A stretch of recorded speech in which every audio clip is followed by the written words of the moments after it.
I love that intro. Are you like me? Are you giving it some of the jigging in the background? Because I'm doing It's a bit like of being in Ibiza. Now, I know all the listeners are going to be like, what are they talking about and everything. I'm like, so we get an intro song playing on. It is. I feel like I'm in Ibiza. I love that tune. That's a cracking start to the tune. How are you, Graham? I'm good, Cuddy. How are you, my friend? Oh, absolutely fantastic. So to all our listeners out there, well, it's going to be tuning in very, very shortly. Introductions once again, because we've not done this for about a month, but you're going to see these every 2 weeks now. So I'm Cuddy Cudworth, the proud founder of Monkey Mind Relaxation and the host of, well, co-host of the Meanings of Life at Men's Radio Station with... That's me. That's me. Yeah, that way, other way. There we go. That's me. I'm Graham Nicholls. Thank you very much for joining us, folks. I'm the owner and creator and instructor and coach at the Priority Academy. It's an absolute pleasure to be here. Although I have noticed that my video is going really slowly, but hopefully you can hear me as well. You can hear me anyway, so all good. Now, I'm going to start today, Cuddy, because as you say, we did this for the first time about a month ago or so, and you absolutely maligned my background for having an office in my background because it was far too professional and it needed to be relaxing and calming. So I've gone all out today. I've got a new background for you. What do you think of my background? I love your background, and it's seasonal. Seasonal. That's what you got to say about it. No, I like it because I when I see that, I think September, seasonal, pumpkin spice, Halloween. Is the Halloween just my face, or I don't know? No, I don't know where you're going with that. No, no. Well, do you know what? It's not a fun show with about a little bit of self-depreciation thrown in there, isn't it? Absolutely. So anyway, welcome, folks. Thank you very much for joining us. Listen, drop us a comment wherever you're watching so that we know you're watching, and we'll give you a shout out as best we can as we see them go along. There does afternoon, gents. Veronica. Hi, Veronica. Thank you very much for joining us. There does seem to be a little bit of a time lag with some of the video, but hopefully you can see or at least hear the chat as we're going. So today we are going to talk about living a fulfilled life. And when Cuddy and I were talking about this before, we were talking about a person called Albert Ellis. Now, if you haven't heard of Albert Ellis, he developed something called REBT, or Rational Emotive Behavioral Therapy, which went on to be a massive, massive part of CBT. I'm sure you've heard of CBT, Cognitive Behavioral Therapy, and that really was one of the fathers. They cobbled a few bits together to make CBT, but REBT was the main part of it. And Albert Ellis came up with 9 steps, 9 points, 9 things, if you like, that if you follow through on, you can live a really fulfilled life. So we thought we'd introduce you to those 9 things today, and we'd have a chat about them at the same time. So I'm going to read them out, and Cuddy's going to tell you all about them. And no, we're not going to do that. We're not going to do that, Cuddy. Don't worry. I'm going to read them out, and then we're going to have a chat about each one, and hopefully we'll get through them before we run out of time, because I know both Cuddy and I do like a chat, so we do go on a bit. So the first one is... Hang on, Graham. Am I hanging? Oh, sorry. Go on, I'm hanging. Hang on, because you never even commented on my background. I give you a lovely autumnal speech about your background. I'm like, when is he going to talk about my background? Well, the trouble is with your background, Cuddy, it looks like I'm tripping. Really? It's got all wavy and all that, and I feel like I'm in an 80s rave or something. That's what I went for. Max Headroom. Max Headroom. Remember Max Headroom? That's who you are. That's where you are today. There we go. You've knocked off the perfect Veronica. one. We have to mention Veronica. Veronica is actually from just over... I've never met her. And when I point that way, that's actually just outside my window in my house. Veronica's from Edinburgh. Oh, okay. Wow. Like very close to you and a long way from me. Yes. Never met her before, but because she is a regular to Men's Radio Station, which is absolutely fantastic. I know that Russ talks to her quite a lot, but Russ puts on a really bad Scottish accent. Now, I know I'm not Scottish, and I don't really put on a bad Scottish accent. So I just want to say hi, Veronica from Edinburgh, just over the water. How are you, Veronica? She's a good egg. Awesome. Yeah, it's. I think you commented on our last video, Veronica, so it's great to see you here again. Thank you very much for joining us. Okay, so am I allowed to get started now? Because you kind of cut me off mid-flow there, Cuddy. What it is, I know that we've got 9 extremely helpful things that we're going to talk about. Some of them you might have to explain to me a little bit, because I'm like, I don't think I have that in my life. But I still think my life, exactly. Russ is naughty. Yes, he is, Veronica. Russ is well naughty, especially with his terrible Scottish accent. Right. So let's rattle off those top 9. Now, I want to do this because I've recommended a book to you, Graham, which was The Courage to be Disliked. It was, and I've started it already, which is fantastic. Now, the premise of that book is there is a young whippersnapper who comes and asks the Zen master, the Adler psychology master, and it's a Japanese master talking to a Japanese student, all done in English, if that's not confusing enough in the audiobook. So I would like to play the role of the young... You're the philosopher, yeah, I get that. No, I wanted you to be the philosopher. No, you're the philosopher. I keep coming to you for reasons and answers and all these kind of things, Graham. So you are the philosopher and I'm the young idiot whippersnapper. That's the roles that I want to play. So I'm going to challenge some of the 9 rules for a fulfilling life, if I don't know about it. Okie dokie. Let's start then. That's thrown me off completely, but never mind. We'll carry on. So the first one is think for yourself. Now that's fairly straightforward. I can't do that. You can't do that. I do apologize that you're completely and utterly taken over by every advert and everything we see. And yeah, that's why you're skint most of the time, I'm sure, because you just go around buying stuff. No, seriously, eBay. Oh, do you know what? eBay's a terrible place. So seriously though, you're all about the monkey mind. You're all about relaxation, meditation, thinking for yourself. So talk us through the importance of thinking for yourself, and also how you can not always take on all those thoughts that come to our mind, because they're not all real, are they? No. And I think I love that curveball you've just thrown me, Graham. Thank you very much. Because thinking is the biggest part of our life, isn't it, Graham? Let's be honest. And I don't think people understand how painful thoughts can be. They think it's just a thought, and that internal chatter that we have, especially coming from the monkey mind angle, that internal chatter that we have, that little conversation that's just on the inside, if that's not positive and empowering, your unconscious mind has no judgment. It doesn't know the difference between me and you, me speaking and seeing something and being aware of something, and your unconscious mind and your mind taking in all that process. How are you, Dave? How you doing? Evening, Dave, or afternoon. Afternoon. It doesn't understand, your unconscious mind doesn't understand the difference between you thinking something quietly inside than you actually speaking and interacting with things. So absolutely. If you just have that thought of, oh, I'm an idiot, I feel a bit stupid. Basically, what we're doing is that we're just opening up the memory box to, the brain says, what was last time I felt stupid? Right, give them this emotion. That's what happens. And that's the premise of thinking, which is why sometimes I do get triggered by the way people speak. And I don't really get triggered about many things, but when people are, you can hear those conversations, you can see, you can, Graham, now tell me if I'm wrong, with the training that we've been doing for years, you can see how people think. It's basically oozes out of every pore. And you could definitely model someone and say, I can see that person is struggling. Correct, true or false?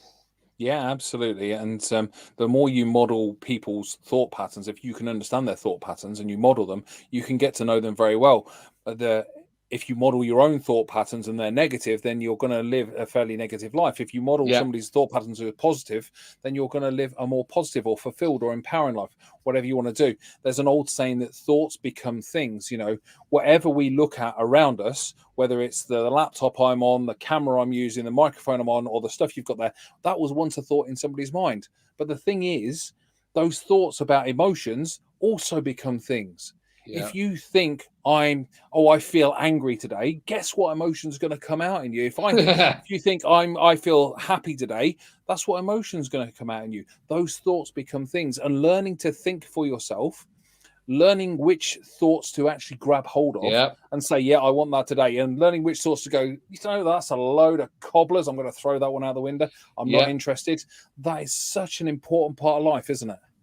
And this might be the most important part of the whole 9 list, then, to be honest with you, because that's what I try and tell people about meditation, especially everyone that says you can't meditate. And this is another trigger, but if you say you can't meditate, you need meditation. That's the fact. If you can't, feelings, thought, actions, consequence, feeling, absolutely right in there, Dave, with the cognitive behavioral therapy, brilliant, absolutely great stuff. Absolutely, that's the premise of meditation. Is meditation allowed me, and it will allow others to let a thought come in. No, I'm not going to engage with that insecurity, that jealousy, whatever's going through my mind. I'm going to let that pass because that doesn't benefit me. Now, I used to interact with every thought that came in, which was, so I was constantly reactive, Graham. I don't know what you were like, but my emotions were, and I still wear my heart on my sleeve. Graham, I know we've talked about that in the past and stuff like that, but I used to have to interact with every thought, and that's what sent me down the biggest downward spiral. I'm always very honest about that, and I was going to talk about that in the next week's show of why I went on a downward spiral. It was something so small and silly, but if you don't have that training to be able to understand that and cope with that, you are going to live in that state of depression, anxiety, and I suppose that's why we got into it. But yeah, thinking for yourself and understanding, and I've always used Control Alt Delete, which is a lovely practice to get into. Have you got any tips for how you control your thoughts about when you're, not when you're having a good day or a bad day, but how to recognize a thought that's empowering? Comes back to the ants: automatic negative thoughts, empowering and positive empowering thoughts. Sorry, I even forgot what my pet's there. Easy for you to say, I tell you. Absolutely. Do you know, I've got to say, and I think I said it during our first radio show a couple of weeks ago, that learning that every thought that comes into my head I don't have to engage with was the biggest thing that changed my life. Because like you, I used to engage with all of them. If something came along and said I was stupid or useless or rubbish or not good enough or I didn't deserve something, I wasn't worthy, whatever it was, I engaged with all of that and thought it was true. And the biggest thing that ever changed my life was to go, hang on a second, I don't have to engage with those. Not all of them are true. Some of them are just my unconscious mind throwing up rubbish from the past, whatever it may be. And I can learn from those, and I don't have to engage with that. That really was the biggest thing in my life that really changed my life. And like you, meditation, learning that while I'm meditating, if a thought comes, I can just let it float past. Some people talk about letting it float past like a cloud. I think of it more as somebody's having a conversation in the distance that I can hear, but they're just walking past me. And that's how I've learned to deal with it. It's just that works so much better for me. And that's how I learn to think for myself and learn which thoughts are really important to me and which just aren't empowering to me. Yes. Now, we're talking about clouds. The meditation that you can download for free, actually, from the Monkey Mind Relaxation free support.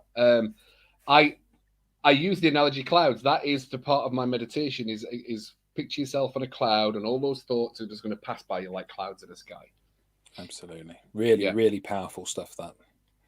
Fantastic. Yeah. Okay, I tell you what. Let's move on to number 2. Otherwise, we're going to lose time here. So, number 2 of living a fulfilling life from Albert Ellis is learn tolerance through humility.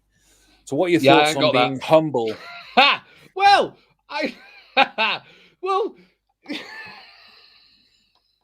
I'm looking forward to this already. You can't get your words out, so I'm looking forward to this. This is phenomenal. Because look, it depends if you know me, you don't know me, because this is that internal conversation that I have. That I'm like, am I being humble enough? And because I mean, this is a great one because I can't answer it. I can't answer it. So tolerance. I have tolerance for myself, and I do have tolerance for.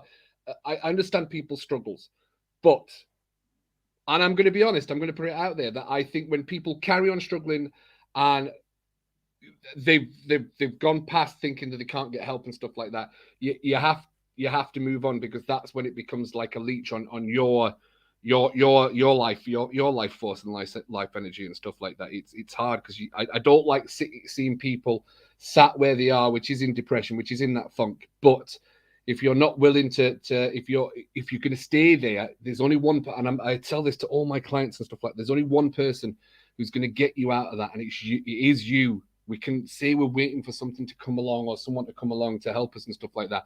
I think there's help everywhere, especially in the world where mental health is at the highest rate. And there's more help for mental health right now than there's ever been before. Would you not agree, Graham? Yeah, I would. There is, there's all of the stuff out there about encouraging people to talk about it, and there's courses about it. If you can go and find a course for very little these days, online courses that are pre-recorded, but you can watch, you can learn stuff from it. There is so much about mental health and helping mental health these days, and it's kind of what we do as coaches. And one of the core things we learn as coaches is you can't help everybody, even though you want to help everybody. Unless somebody wants the help, then you can't actually help them, because if they don't want the help and identify with themselves that they want the help, then they can't really be helped.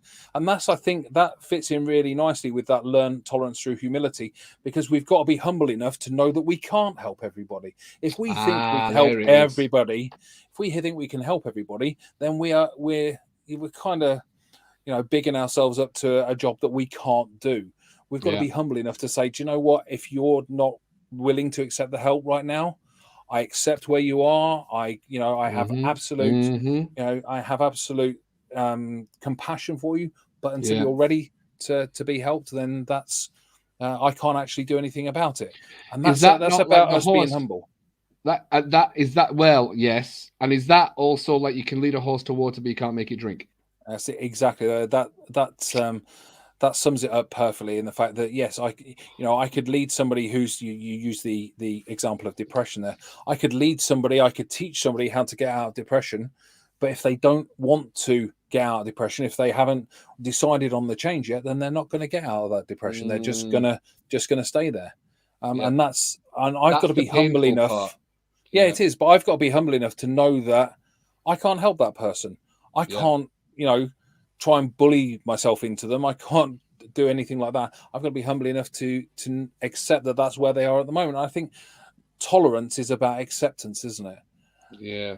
If you're humble enough to accept somebody for who they are and where they are in that point, then you don't force yourself on them. And I think that leads to a fulfilling life, because if you're humble to yourself and you know yourself and you accept yourself as well, then I think that leads to a fulfilling life. Yeah, absolutely. Cool. Okay, let's move on to number 3, self-reflection and growth. Now, I know you're into your growth, Cuddy. I know you're always learning, and I know you're into your self-reflection and journaling as well. How important is that to your life? Journaling, I think it's look, I'm a big believer in journaling. And it's funny, journaling and meditation is like dieting. You do it until you get where you want to be, and that's when you should carry on journaling and meditating. It's the same as dieting. You reach that goal weight and you go back to eat the old way, so the weight piles back on. But if we were very honest with ourselves, we should carry on with the meditation and the journaling, because that's what keeps you level and monetized and completely unkilled and focused. But that's what we do, isn't it? And that's what I've done. That's what I do, especially when it comes to eating cake. I'll always mention eating cake. I'm really good at setting goals and moving on. Once you especially with meditation, I get into a place where I'm like, oh, I'm good. I'm really good. I don't need meditation. Boom, I'm in the place I need to be. It's once you start seeing yourself reacting to stuff again, I'm like, right, let's get back to meditating. So yeah, I do love self-reflection. I think self-awareness. I think I talked about this last time, and I talk about this a lot. If you have self-awareness, you will understand and see yourself heading back to anxious states, to depression. And you can absolutely stop yourself doing that. And I've talked about that in the last chatter about the chatter. You can stop yourself going back into depression if you start recognizing your thoughts, the way that you're talking, the way that those thoughts and that conversations are going. So I think self-reflection and growth. Growth, I'm a massive fan of. Massive fan. How about you? Because I know you love your books and stuff like that. I do. I'm a massive fan of growth as well. But I think that as human beings, we are always growing. It's just if we don't choose to, then the world tends to throw us something that makes us grow. And it usually throws us stuff in the terms of problems. If you've got massive amounts of problems, or there's a problem that's reoccurring in your life, that's the world going, you need to learn something. You need to learn something out of this.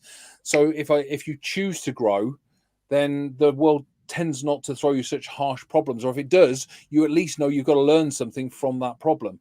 And I just think that's a great way to look at life, is that yes, I'll reflect on that problem and I'll learn from it, because then I'll grow from it. Me personally, I prefer to choose my growth, so that I can keep going and growing myself. I don't really want the world or the universe to throw massive problems my way, so I have to keep learning from them. But it does sometimes, that's part of life. But if you can reflect on it and grow from it and learn from it, as well as learning your own stuff, you were talking a little while ago about the book that you recommended to me. Just a phenomenal book, and it's really open. It's making me think. I'm listening to the audio version while I'm walking in the mornings, and it's just really making me think, and it's amazing. That's a great book. I'm so glad you're reading it, because I've used a lot of those chats and conversations that we've had in the it's like working with clients. It's an open book for clients of what they're going through and stuff like that. I love that. It's absolutely brilliant. Absolutely. So growth, and it's funny that you mentioned there about growth, and somebody said, "Oh, I have a fear of failure." I have. You always meet a lot of people about the fear of failure. So I always ask them the question: is it the fear? What's the biggest thing that's going to stop you moving forward?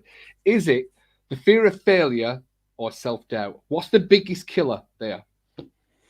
I think that most people, and I say this quite honestly, I think most people have two core fears that they maybe don't language properly or as they should, but I think most people have a fear of failure, and most people have a fear of rejection in some way, shape, or form, and all of that is about a fear of loss. When it really comes down to it, if you get rejected, it's the loss, whether it's the loss of connection with somebody or the loss of face. Some people really struggle with the loss of face or loss of identity, something along those lines. Yeah. And I think the fear of failure sits in there as well. You know, if I fail, what's going to happen? What are people going to think of me? Will I lose my identity? Will I lose face with people? Will I lose an opportunity? Will I lose money? That sort of thing. And I think the fear of failure and the fear of rejection really lead to a fear of loss. And that all sits behind a belief of, am I good enough or am I deserving? Yeah. You know, either of those two beliefs, which most people, again, have inside them somewhere. So different people deal with them in different ways. You know, most people think, am I good enough or am I enough in some way? Am I smart enough or have I got enough? That sort of thing. Or am I deserving of the success? And therefore they fear the failure, or maybe they even fear the success. Am I worthy or deserving of having that success? Yeah. Yeah. Fear of loss rules us all. It does, Dave. Yeah, Dave, that's spot on. Absolutely. Yeah, absolutely.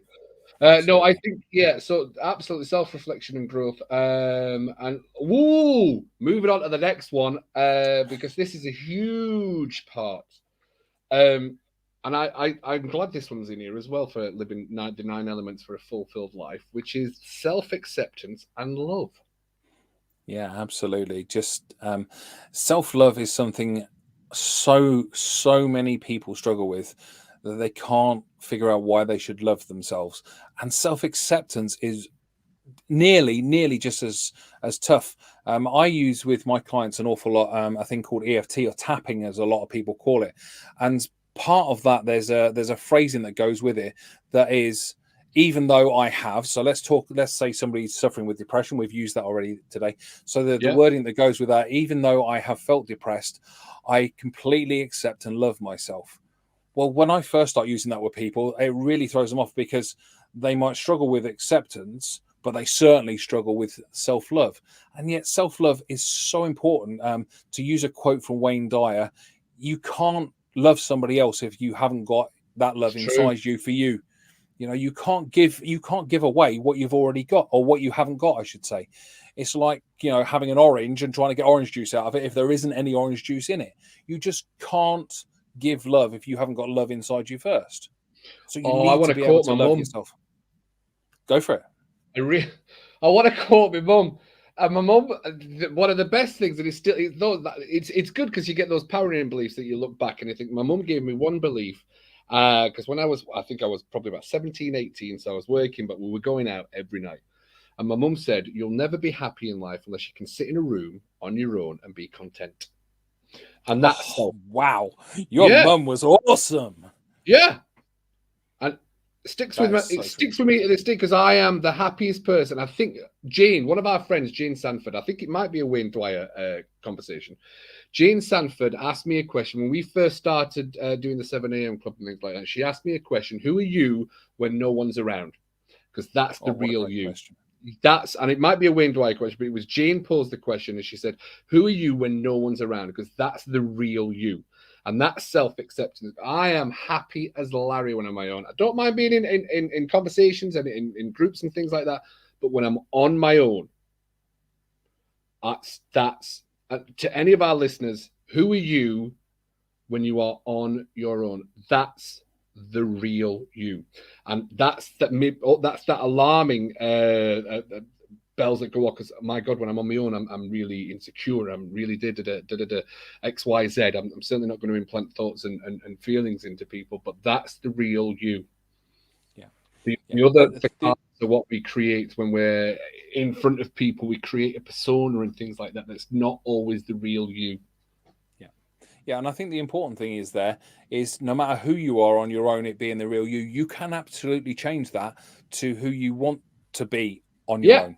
You can absolutely change that. You don't have to sit there and think, if you do feel low or down or something when you're on your own, that doesn't mean that's who you are for the rest of your life. It just means that's where you are in your life at the moment. And the importance about acceptance, self-acceptance and love is about saying, do you know what, I am who I am at the moment. And I honestly, truly believe that if you want to move forward in life, if you want to make a change in your life, you first have to accept who you are and where you are in life. You can never move forward until you've accepted who you are and where you are in life, because how can you ever move forward if you don't actually know where you are at the moment? And I think that's such a crucial part of coaching, is getting people to understand where they are, not worse than where they are, not better than where they are, but where they actually are in this moment. And the trouble is with us as human beings, we tend to be able to find so many things wrong about ourselves first, and then struggle to find the good stuff about ourselves. Even though there's a ton of good stuff in there, we do struggle to find, we do struggle and look at the bad things about us, or what we perceive are the bad things about us first. Yeah.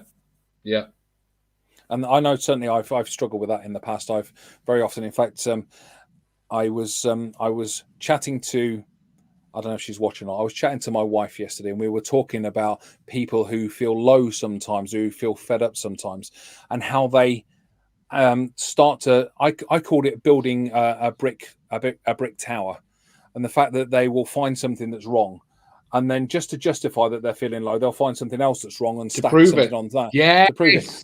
And then they'll find something else and put another brick on top, and then they'll have a tower of 10 bricks of something that this is wrong, and I feel down because of this, or I feel fed up because of that, and I feel fed up, and they'll just have this tower of bricks. The key thing is that tower of bricks is never held together with cement. All it takes is a bit of a push from something to topple that tower over and get them thinking in a different way, get them thinking in a positive, more positive way. And I use the example when I was talking to my wife yesterday of getting somebody angry instead of feeling frustrated or feeling a bit low. And she said, well, you don't want to get somebody angry. I said, well, here's the thing.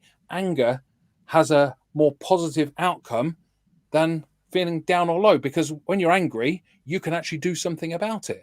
So you can just make that shift to anger, get them thinking differently, and then make a shift to something else. Instead of them stacking that brick, that little bit of anger or frustration, by you saying something, it will knock that tower of bricks down. Yeah. And Dave made a really good point there. Wherever we are at a given point in time, we can never move on until we use the 3 E's: accept, acknowledge, apologize to ourselves. And I don't think, you know about Ho'oponopono as well, which is that mantra about clearing ourselves out as well. Yeah. And I do like that. I do like that. You've got to apologize to yourself, and you've got to love yourself. That's not, it comes back to self-love. I know we're still on self-love anyway. We're still on self-love, yeah. You have to. It's a hard one, and I get it's hard for people, and it's such a shame, because we're lovely people. We're all lovely, lovely, lovely people. Absolutely. And for anybody who doesn't know the Ho'oponopono prayer, if you like, or the sayings, it's I love you, I'm sorry, please forgive me, thank you. Yeah. And in there you are using at least 3 of the most powerful emotions that we possibly can use in our lives. You're using love, you're using forgiveness, and you're using gratitude. I'll tell you what, if you've got those 3 in your life, you're going to have a pretty fulfilled life anyway. So imagine saying that to yourself time and time again. I love you, I'm sorry, please forgive me, thank you. And just repeating that to yourself in your mind. I'll tell you what, it's going to clear your mind pretty effectively. Yeah, absolutely. And I love the next one, the 5th one, for the 9 elements of fulfilled life. I love this one, the flexibility of thought and action. Flexibility of thought. Absolutely. So many people get stuck in that blinkered place, don't they, where all they see is that one thing. It's that one action. They're paying complete attention to that one action, and there's no flexibility around that. And the thing is, all that does is that locks you in a concrete room with no doors, no sear, a concrete sear and a concrete floor, and you're just locked in there. You can't do anything else if you haven't got flexibility of thought. If you are absolutely rigid, and that's one of Albert Ellis's big things, is either flexibility or rigidity. Which one are you going to choose? You either choose rigidity and stay exactly where you are, or you choose flexibility and you start moving forwards. And that absolutely, again, it's one of those things that changes my life. It's like, do I just stay in this place because I've only got that one thought, or do I think, what else could this mean? What else could this be? This show is called The Meanings of Life. That's one of the greatest questions around. What else could this mean? And that gives us flexibility. Oh, great. If I'd got a microphone, I'd drop it. What else could it mean? That's the reason we call this show The Meanings of Life, is because it's the meanings that we create is what causes the anxiety and the depression. And it comes from those questions that we ask. But flexibility of thought and action, that comes from fear. And I think there's a Muhammad Ali quote that I just saw floating around. Not like a butterfly, sting like a bee, but it was, you can't have courage without fear. You cannot have courage without fear. They go hand in hand. Yeah, they absolutely do, because you need the fear to have the courage about the fear, and you need to be able to use that courage, but also use the fear. That's what people miss out on. They miss out on the fact that you need to use the fear effectively. Most people use fear by running away from it, or it's the fight, flight, or freeze part, isn't it, when fear comes up? I prefer to think of fear as an alarm bell that's dinging off in my head saying I'm on the right path. If something comes up and scares me, I know that I'm on the right path to what I want to achieve, and what I want to achieve is on the other side of that fear. So every time fear comes up, think of it as that alarm bell going ding-a-ling-a-ling-a-ling-a-ling in your ear. I'm waking up to the fact that what I want is on the other side of this fear, and I've got to keep going. Instead of going, oh, God, it's scary, and run away, just get hold of yourself. Go, okay, I'm going to feel the fear, and I'm going to do it anyway. Great book, by the way. If you haven't read that, Feel the Fear and Do It Anyway. Absolutely worthwhile. Is that by Janet Jeffries? I'm looking at the books. I've got it somewhere. I can't remember who wrote that one. I'm sure you've got it around somewhere. No disappearing off and leaving me. Anyway. No. Flexibility of thought and action. And I think the action part is so important, isn't it? Because people try something and it doesn't work, so they think, I'll give up on that. Or maybe they'll try 2 or 3 things and they don't work. Oh, I'll give up on that. And so many times I get coaching clients in, I've tried everything. Have you now? Name 10 things that you've tried. Oh, well, I've tried 100 things. Well, name 100 things then. Oh, I've tried 2 things and it didn't work, so I gave up. Okay, now we're talking the truth. That flexibility of action. If you truly, truly want something, you've got to take an action, and it doesn't work, you change your approach and take a different action. If it doesn't work, you change your approach and you take a different action. That's the way life works. So you have to have that flexibility. Oh, of course it's exhausting. But if it was easy, everybody would be doing it. That's true. That is true. Oh, I love flexibility of thought. No, I do. Absolutely. Learn to accept. Moving on. Sorry, Graham. Would you like to? You've turned it around, haven't you? You've tried to make it so that I'm the philosopher, and you're the philosopher in all of this, Cuddy. Let's be honest about this. So I'm going to throw it back at you. How do you accept uncertainty in your life? The only constant in life is change. That's the only way I can see. These little sayings are what I permeate and keep rewiring in. And look, I've talked to this about a lot of clients, especially with what happened to me last year. I was a cruise director on cruise ships, and the whole world stopped. Cruising stopped, and I obviously a lot of people were freaking out, like they've got no jobs and stuff like that. And I just accepted it straight away. It came straight up to what Dave was saying. I accepted it. I acknowledged it, and I was like, right, now is the time to retrain. And that's why I started making all these changes. There is nothing in life which is constant or guaranteed. Nothing in life which is constant or guaranteed. And you have to, that's the accept uncertainty. We don't know what's going to do tomorrow, but I don't get lost in thinking about what's happening tomorrow, because that makes me anxious and increases your anxiety. So I do live in the moment. I like to plan for the future. I think my diary is like 1 week or 2 weeks in advance, so I've got enough going on. I see people planning 3 months in advance, but I'm not even a fan of that because I'm like, I just don't know if that can. I'm not a fan of that at all. But like, I like to do a couple of weeks in advance, and I don't get lost in the past too much because when I used to get lost in the past, that's when you keep going back to these traumatic moments in your life, and that's what caused my depression and the absolute horrible in my life. So I did learn that the power of now. Eckhart Tolle, but I live in as daily. You cannot control tomorrow. You cannot control tomorrow, and I totally accept I can't control tomorrow, but I will always have something in plan. So I love to accept uncertainty. Part of life. And yeah, it is absolutely, and I'll hold my hands up. Many years ago, uncertainty was my biggest fear. I used to live with, I had to have certainty. Yeah, I had to have certainty. I had to have security. And, you know, whether it be security in a job or security in life in some way or something along those lines, you know, and that held me back for so long. And I talked just a few moments ago about life throwing your problems, trying to teach you something. When I was working for somebody else, when I was employed, I got made redundant 4 times in the space of 10 years. Life was trying to tell me something. But you know what? The first 3 times I went back to being in a job, and life was, and I knew about coaching at that point, and I'd played about with it and I tried it and all of that sort of stuff, and didn't really follow through. But life kept saying, you've got something different to do here, Graham. So it made me redundant time and time again until the 4th time it got made redundant. And I remember driving home that day after being made redundant that 4th time, thinking, that's it, I'm done with this. I need to go out and do my own thing because life is clearly trying to tell me that. And but that took a massive amount of uncertainty. That took a huge amount of saying, I'm not going to go back to a job and get a salary and, you know, just get paid the same amount every month. I'm going to make my own money by becoming a coach, by helping other people. Yeah. And that's where it went. And I had to shift from certainty to uncertainty really, really quickly. Yeah. And I think you need that. You need to be able to, uncertainty comes with risk, doesn't it? Or risk comes with uncertainty. You need to take those risks if you really want to move forward in life. And if you can take small risks in your life, you move forward. If you can't and you're stuck in certainty like I was, you'll be stuck in that place forever and ever. And I think that's important. That's what you've done. You've embraced the fact that, you know, when last year happened and your job was taken away from you and the salary was taken away, you embraced it and said, do you know what, I'm going to go and do something different so that I don't have to do that. And I know now you're like, I'm never going back there. I'm doing this as a living. Yeah. I'm doing this because it fulfills me.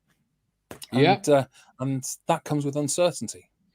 Yeah, it was just one of those strangest things. And I remember, I know that I'm not going to talk about politics because I'm not into politics. No, let's not go there. No. No. But I do remember at one point it was retrain, wasn't it? I think Rishi had said retrain or something like that. There was that thing, and I was like, I didn't disagree with that. I think that was actually quite a positive thing that just got took the wrong way by certain media channels and things like that, because there was a chance to retrain and stuff like that. And if you get stuck in that, well, I've not got this anymore, I've not got this anymore, and I've got this anymore. You've said that 3 times. Your brain's already realized you've not got something, you've not got some, boom, depression, straight in, straight. Absolutely. You are gone that quick. That's how quick that slope is. And because I'd gone through depression and because I understood that, I knew that I had to keep that, and my thought pendulum, boom, bang on through all that. And that's something, I think I gave that away at the previous radio show that I did, the thought pendulum stuff out. You can absolutely see where you're going. But yeah, flexibility of thought is a phenomenon. Oh, sorry, learn to accept it, uncertainty. Yes, I totally agree with that. And then the next one, Graham. Yeah, the next one is about finding gratitude in the smallest of things. And this one really does resonate hugely with me. I've always said, and in my courses that I teach, I always talk about, if you can find gratitude in the smallest of things, then you can find gratitude for anything. And my usual one is when I go out to walk my dog in the morning and I open the door and the fresh air hits me, I'm grateful for that fresh air because I've woken up, I've got out of bed, and I'm grateful for the fact that I woke up, because there will be people around the world that don't. And I'm able to walk, I'm able to drink, I'm able to eat, and then I'm able to feel fresh air in the morning. Those are small things in the grand scheme of life. But if I can be grateful for them, then I can be grateful for the bigger things in life. And I ask that question so many to so many people, what are the small things you can be grateful for? Not I'm grateful for my house and I'm grateful for my wife and I'm grateful for money in the bank or my job or my career. Yeah, because I'm not what grateful are the for my small wife. things? So I totally agree with Easy now. If she's watching, you're in trouble. Okay, ladies and gentlemen, Cuddy will soon be going off the screen as his wife batters him. I don't know how to respond. Hey, Siri! Siri's back again. I'll tell you, I'm going to throw this bloody thing out the window. So anyway, so I always ask the question, what are the smallest things you can be grateful for? And you can find so many things, a flower that's really beautiful, or somebody I posted it actually in the Priority Academy group today, and somebody put my daughter giving me a hug before she goes off to school. That hug I'm grateful. That's just so awesome. I do love that. And I think look, I think I've possibly mentioned this in every radio show that gratitude is the most overused, understood word. That yes, you can't have gratitude and depression at the same time. It's not possible. And you if that's the power of gratitude, and the focus that we have is that when you are absolutely desolate at the bottom, that's when you need to start looking for, well, no, actually, I'm really, because you get stuck. That's that. Oh, the whole world's against me. Woe is me. Oh, I've got nothing. All those conversations. Oh, well, I tried everything and it didn't work. Look, I've been there. Those are the things that came out of my mouth and stuff like that. And that was that it's the self-pity, and that's when you've got to start looking for gratitude. And it's not easy, but it will because you start thinking, actually, I am happy about a hug from my daughter. Oh, actually, I am happy about this. And oh, actually, I am grateful about this. And how your body changes, that physiology changes. And that's how this can absolutely make a massive difference in your life, 100%. Yeah, absolutely. And it's what I said earlier about the Ho'oponopono prayer. I love you. I'm sorry. Please forgive me. Thank you. You've got 3 powerful emotions in there, of which one is gratitude. Saying thank you is gratitude. So if you can employ those, and you're absolutely right, if you're focused on gratitude, and you're right, sometimes it's overused, but if you can focus on gratitude and really feel that gratitude in your heart, not just write it down. I know people use gratitude journals and they're great, but if you write down something you're grateful for and you truly feel it in your heart in that moment, it can beat just about any other emotion down, whether it's anxiety or depression or stress or anger or whatever. If you can feel gratitude in your heart in that moment, you won't feel any of those. That's just the way it works. Such an empowering thing to be able to do. I started visualizing the Grinch's heart beating in the movie. Oh, I just started thinking of the Grinch and his little heart pulsating away, and it's not been pulsating before, but yeah. And I think gratitude, when you are in depression, you don't understand the power of gratitude. I think gratitude can be one of those most annoying things when you're sat in that self-pity. It's like, well, why are they so happy about the sound of the birds in the morning and the fact that they got a love? It's a hard thing it's a hard pill to swallow, isn't it? It really is a hard pill to swallow. All those years ago when I suffered with depression, if somebody had come along to me and gone, "We'll be grateful for something," I can't swear on the radio, but I'd have told them where to go. I honestly would. Yeah, somewhere off would be the answer. So, but I think that's a really good point, that Graham. I think that's a really good point, that what you've said, so that when someone, it's that. How do you have the conversations with people that are struggling with? You can see them. They may be struggling with depression and stuff like that. And I know it comes back to the humility and the tolerance. What is the best thing to say to somebody when they are really, really, really at the bottom? What is the best thing for you as a stranger to say to that person?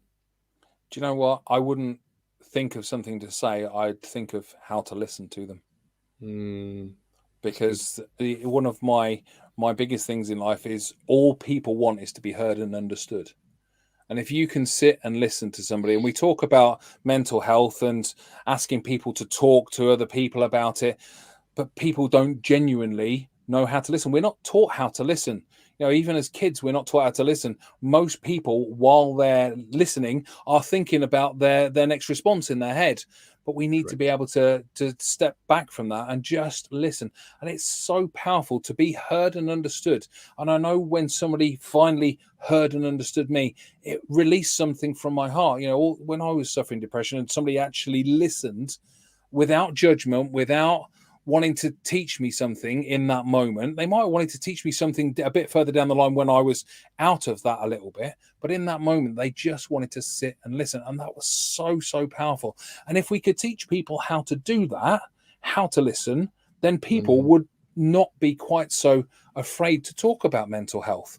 And it's one of my biggest things at the moment. We ask people to talk about mental health, but we don't actually give them anywhere to go and talk about it, because they maybe don't want to talk about it with their family. They maybe don't want to talk about it with their friends. So there needs to be somewhere for them to go and talk about. And it is something that I'm working on for the future, that there can be regular the power of online these days. There can be regular online meetings they can go to anonymously if they want to, but just have somewhere with a support group around them of people that are going through similar things and can then go and talk and just let it all out without judgment, without people trying to help, without people trying to care. Just talk about it. Right. Dave Sleets just said APA never invites someone to talk. We invite them to be heard. Wow. That's powerful, Dave. Thank you for that. Yeah, very good. So my question. Yep. I know we have to go. I know we've got 2 more points, and I can see the time down. What about when they keep repeating the same story? Then that is their story. If again, it's like we said right at the start of this, if they don't want the help, we can't help them. No matter how good we are or how good we think we are, going back to humility, no matter how many tools or strategies as coaches we have, we can't help them. And most people don't have those tools and strategies. So all you can do is listen to them.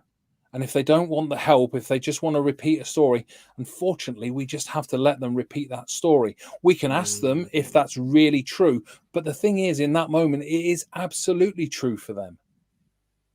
Even if it's not true, even if it's not true, in their experience, in their perception, if you were to step into their perspective place, if you were to step into that, it would be absolutely true for you as well. Oh, that was my Scottish coming out. Yes. And I know you hate that fact, Cuddy, because we've talked about this before. Because you want to help everybody. Unconditional positive regard. Well, Dave's just got unconditional positive regard. That's your driving. book. Yes, it is. It's one of my driving forces. The book is On Becoming a Person by Carl Rogers. It's just so powerful. I know. I know you struggle with it. And honest, I do struggle with it. I'm not perfect in any way whatsoever. I'm the most unimperfect person going. And I just, because I had those feelings, I understood what it was like to sit there.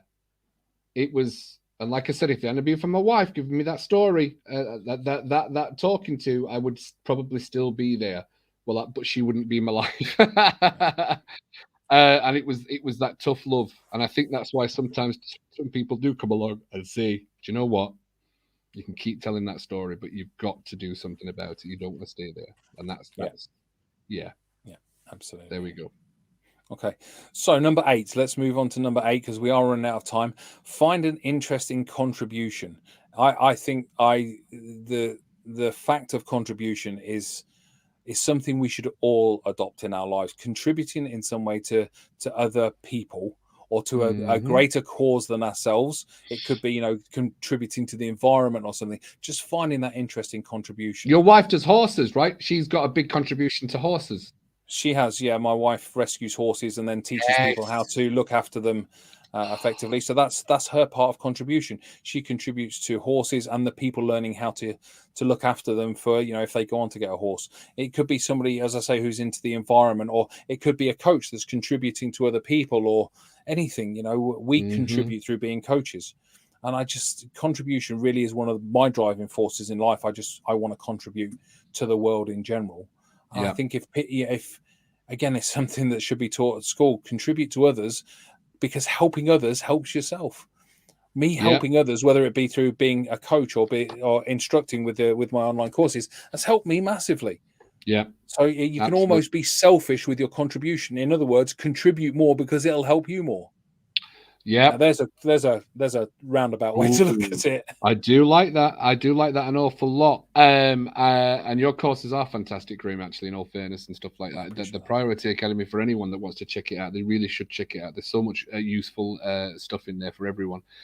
And I look, talking about contribution, I've just set something up, and this is a shameless plug, but for anybody that's in the 5 area, so Veronica, you can mention this with your friends and stuff like that. You can find the 5 Dippers Mental Health Dipping Society. So it's in the 5 area for any men that want to just come.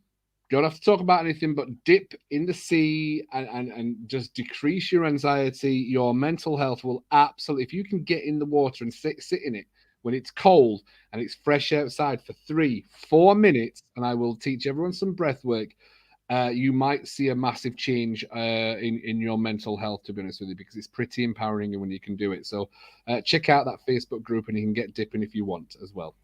Absolutely. Cold water therapy is absolutely amazing for mental health. Absolutely amazing. I don't live near the sea, so I can't do that. But a cold shower in the morning is just as empowering. If you wanna really change your mental and emotional health, have a cold shower. Believe me, it snaps you out of any emotional state you're in, and you'll come out in a different place. You really will. Absolutely, and be a role model. Absolutely, and I tend to. I language this slightly differently in the fact that I say be the role model that you need. Ooh, explain that.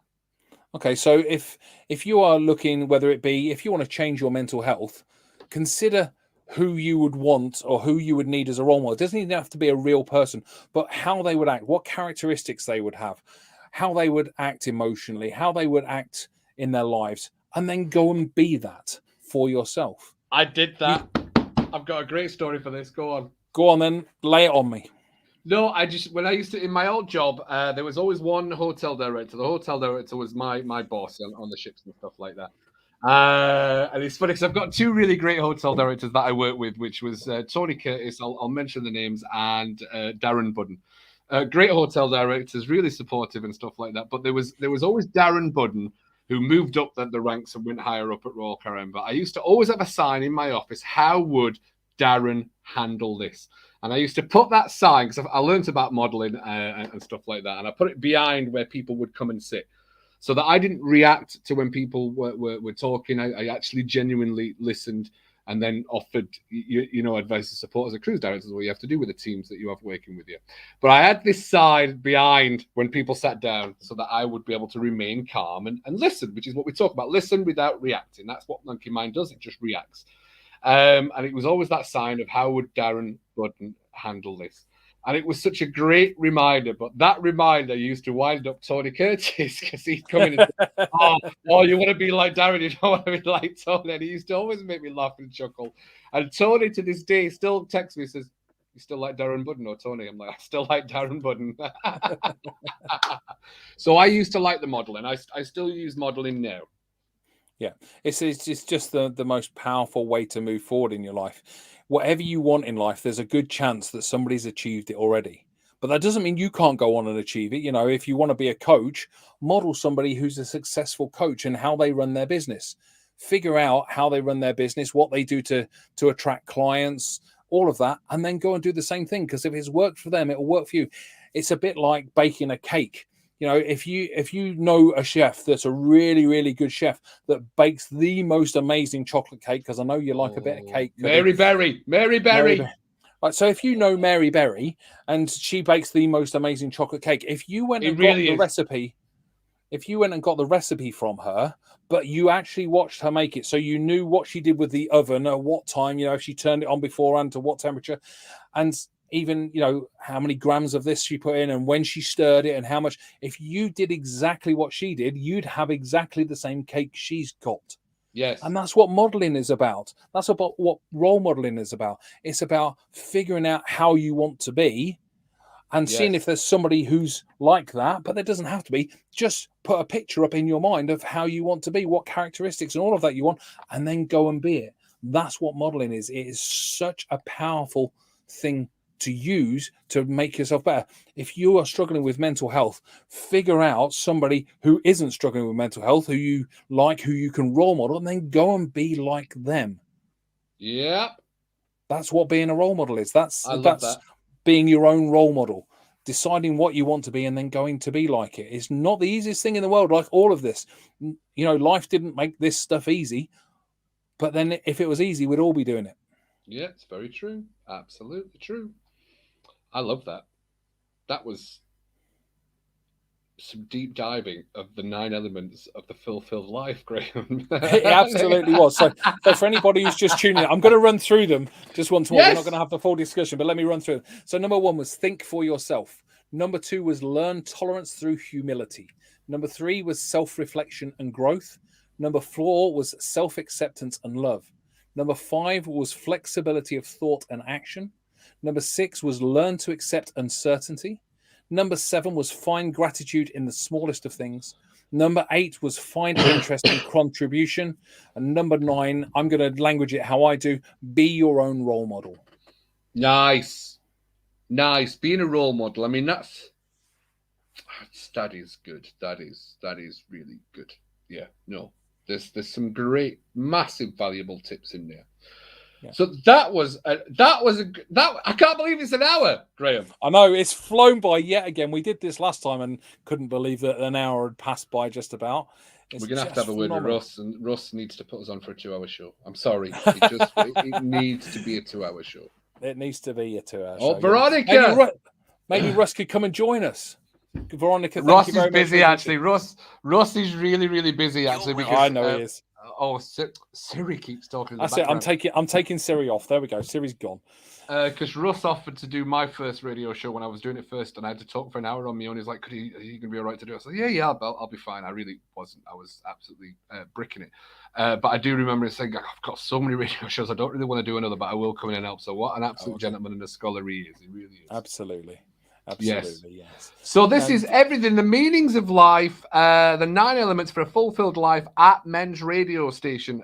Thank you so much for Dave and Veronica being part of the show, and for anybody else that's been listening, because you have 90,000 people that know you minimally in your Priority Academy in the Facebook group, right? No, so in the Facebook group, there's approaching 17,000, but there's over 92,000 people have taken my courses. So there's a lot of people out there, but there's nearly 17,000 people in the Priority Academy Facebook group. So that's phenomenal, and I'll obviously be sharing this with them. But just before we go, Cuddy, I want to make sure that you tell us all about Monkey Mind Relaxation. Well, absolutely. And you can join the Facebook group. It's absolutely free. I do lives in there. I did a live. I don't know if you saw the live today. I did it in the dipping. I actually went in the water, dipping when it was cold, and did a live and talked about cognitive dissonance for people to understand why they go back into their old patterns and things like that. So it's a Monkey Mind Relaxation. You can find us on the website. And if you want to really upgrade your mindset, there is a course coming up October 7th.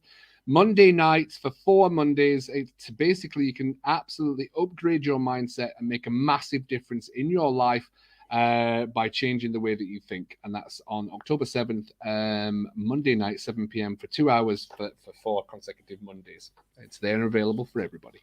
Fantastic. And I know what Cuddy puts into that 4-week program, and it is phenomenal. So if you want to change your mindset and you want to upgrade your mindset, as he calls it, then you absolutely need to get involved with that. It is a fantastic program, and I know everybody's grateful when they've been on there and they've just made some shifts in their life. So absolutely dive on that. Absolutely. That course has now been I'm so happy to say this. It's reached nearly every continent. I don't think I've done South America yet, but I've had people from India take part, Australia, Canada, England, the UK, America, East and West Coast. I think it's the only continent I've not been in is in South America, because I've had Australia and New Zealand as well. No, I've not had New Zealand, but I've had Australia. So it's definitely a world-class course that you are more than welcome to take part in. Sites on the website.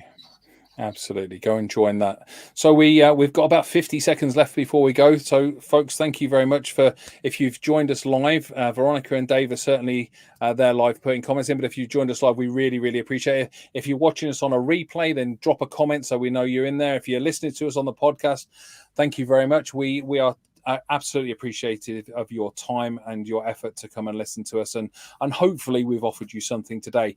Cuddy, thank you so much for being my partner on this. It is awesome to spend time doing this with you. Do it with a smile. It's all we can do. We turn up, get in contact via the website. Costs nothing to chat, ladies and gentlemen. Ask any questions you need. Absolutely. Thank you very much, folk, and from myself, goodbye. Bye. 6 seconds left, everyone.